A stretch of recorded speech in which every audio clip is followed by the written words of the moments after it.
Of course, the Southern California housing market numbers are up year over year, but it could just be the leap year effect. We're going to run through exactly how this affects the numbers for the number of new listings and pending sales in the Southern California Housing Market Report. We're going to run through the median home price in all your favorite Southern California counties, and you're hearing in the news how housing inventory is up year over year. But is that true for Southern California? Hey there! Christian Walsh, real estate agent with Wire Associates. We've been helping the smartest buyers and sellers make the best data-driven decisions in this crazy market. Let's dive into the numbers for the Southern California housing market. But first, I want to thank you all for your support. We just crossed 26,000 subscribers, and if you aren't one, I'd love you to hit the subscribe button right now, so please subscribe. Diving into the numbers, we are comparing February's from 2024 all the way back to 2018. What is important about 2024 in February? We can see at the top of the page, it's a leap year, and stick around because we are going to show you the leap year effect in these numbers. We're going to run through quickly the single family home data, and we can see in Orange County that for the number of new listings, we are up slightly year over year, and pending sales were up. Closed sales were up as well, but that's no surprise because we saw pending sales go up in the months before this month. So we knew that was going to happen, right? You were watching these updates. Going into Los Angeles, the number of new listings is up somewhat significantly, about 400 new listings. That's a big increase, nowhere near the levels we had in years past. But the number of new escrows is relatively flat. It's gone up slightly year over year.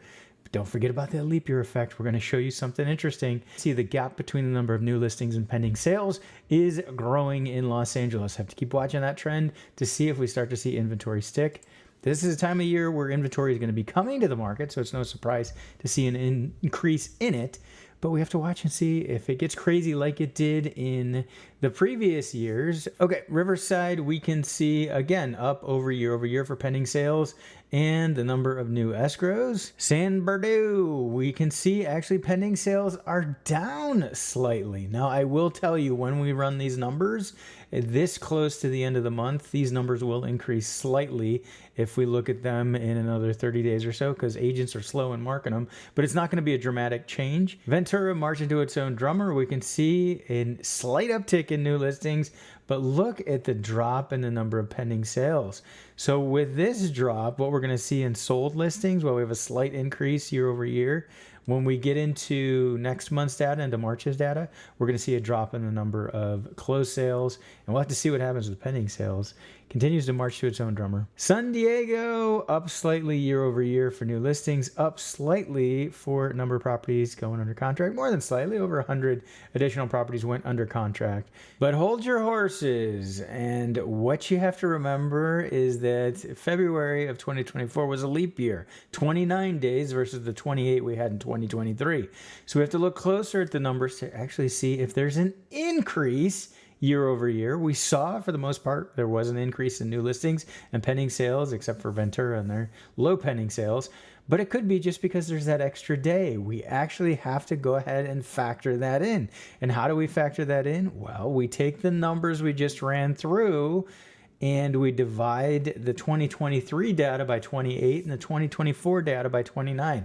Why are we doing that? We want to see what happens per day. So we are looking at the properties that went under contract. So 2023 is in yellow and 2024 is in red. So we can see that in Orange County in 2023, we had 55.9 properties going under contract. Obviously, you can't have 0.9 of a house going under contract, but we wanted to take it to one decimal point at least.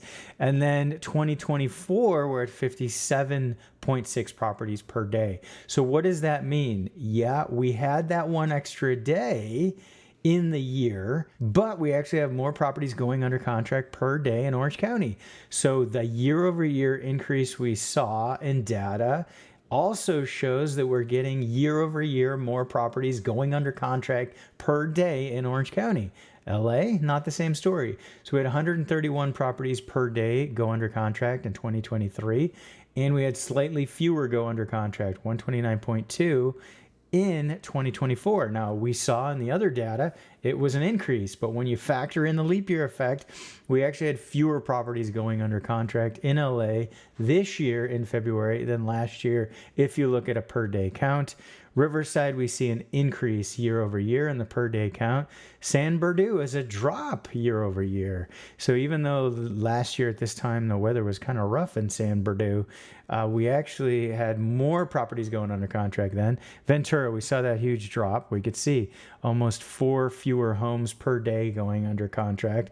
And San Diego, despite what you've been hearing, it is up year over year. Everybody wants to pick on San Diego, say that market's about to fall apart, and wait till we get to median home price. But you can see that actually more homes went under contract per day in February this year than last year. So that is an increase year over year. A true increase year over year. How about new listings? Do we actually have more new listings year over year? Well, in Orange County, we don't. We had 60.5 per day in 2023 and 60.1 per day in 2024. So that's where it's important. While we saw the increase year over year in the data, when you factor it per day, that's actually a drop in the number of new listings in February. LA was an increase. Riverside was an increase. San Bernardino an increase. Not a surprise. This is the time of year. Ventura was flat year over year in the number of new listings. San Diego, slight increase in the new listings. So definitely important to take the leap year effect into the account with the data. And I guarantee you're not going to see most resources factor this in when they look at numbers. This shows us where we're seeing true increases year over year. Are you digging this data? Well, you're my kind of people. Let's work together if you're thinking of buying or selling in SoCal. Let's take a quick run through the multifamily data for Southern California, one of the only places you're going to get it. Now, we didn't go through the leap year effect here. We can see also that we're not seeing, at least in Orange County, a huge difference in this year, in 2024 in February, versus some of the more normal years. Inventory is up and pending sales are up. So there's a lot of similarities between 2018, 2019, and 2024, slightly more new listings. And don't forget, this is an environment where interest rates are higher than they were even back in 2018. So this is tougher for properties to pencil, less cash flow kicking out when so much goes to debt service. If you're well priced in Orange County, you're going to go, but you can't be trying to go for the sun, the moon, and the stars unless you have a property that happens to be turnkey and market rents. Then maybe you'll get it. But there's some choice out there for buyers. LA, a market that has many properties under the rent stabilization ordinance, where they're finally got their first rent increase in February of 4%. And that was a first increase in many, many years due to COVID. We can see the inventory is up slightly. It's down as compared to years past. Pending sales up slightly, definitely better than last year. And that's enough. You can tell that that's not one extra day leading to those more properties going under contract. This is actually definitely an increase year over year in properties going under contract. Riverside tends to be a higher cap rate environment, slightly better return than Orange County and coastal areas. But we can see that inventory is tight. Same number of properties going under contract as we have new listings. If you've been watching this, we started to see inventory tick up, but it looks like it's being sucked up now in Riverside for multifamily. People have to place their money doing 1031 exchanges, for example, and they may be going out to Riverside to get a slightly better return. San Bernardino, another one where you tend to get a slightly better return, and inventory up slightly, not like the years past. Nowhere near that 87 new listings in 2018. And we can see pending sales are down year over year, even with our extra day and better weather. Still snowy, but not as snowy as last year. So demand is slightly off for San Bernardino, not crazy off where we have to worry, but something to keep an eye on. Ventura, always all over the place. 2020, crazy time. Lots of new listings. And we can see 4 going under contract. So there's it's moving. It's not completely stalled. That's 1 a week roughly in Ventura. In San Diego, another good spot to put your money, and 91 new listings there. Not a record low like last year, but still low. And then pending sales pretty flat year over year. Want to take a closer gander at these charts? Well, subscribe to our free weekly email newsletter. I don't know why you haven't yet. Median home price peak. Gotta do it. Gotta see what's going on. And the numbers are still crazy. So we're looking at month over month, and I want to show you the other trend, and that's peak over peak, I guess we'll call it. So we can see that for these 3 counties then that's OCLA, Riverside, we are up month over month. That's a big increase actually month over month for Los Angeles County. Now it is typical that there will be an increase into February, start to see more buyers coming out, but that's a pretty big jump.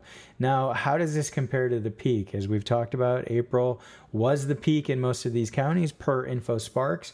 Are we there, or are we still below that peak? Well, for OC 1105, compared to 1,094,000. So we are actually above that peak. To really truly do an apples to apples comparison, what we'd really have to do is go back and compare January to January, January 22 to 24.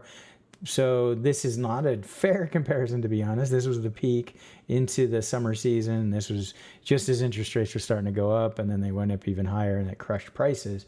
But we're up in Orange County. LA County, we are off a little bit, about 25,000 from that peak in February data. So we can expect to see March go up. We've got to keep watching that. And then for Riverside, 605 versus 609, so slightly off that peak. So not too far off of those peaks.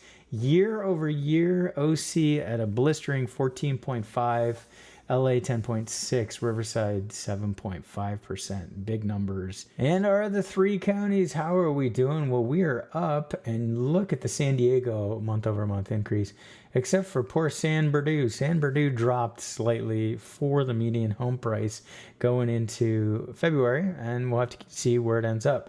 Now, how about the peak to peak? So San Bernardino 500 versus 525, off by 25,000. And we can see Ventura 845 versus 875, off by 30,000. San Diego 890 versus the peak of 870, 975. So we are up there for the peak over peak. And again, a month where typically we're not going to peak. We continue to have median values go up into the summer. Year over year, San Bernardino, a more modest 2.1, Ventura 12.7, San Diego 14.1, just blistering year over year increases. I know this video is getting long, but I gotta just quickly show you the Altos Research Reports. Not gonna go through all of them. You can subscribe and get this data. This is the national chart, and what I want to show you is inventory. You've been hearing this in the news, so we can see the dots show the inventory year over year. So what you're hearing in the news in many cases is that the inventory is at new record highs that we haven't had since 2020. And that's true at the national level.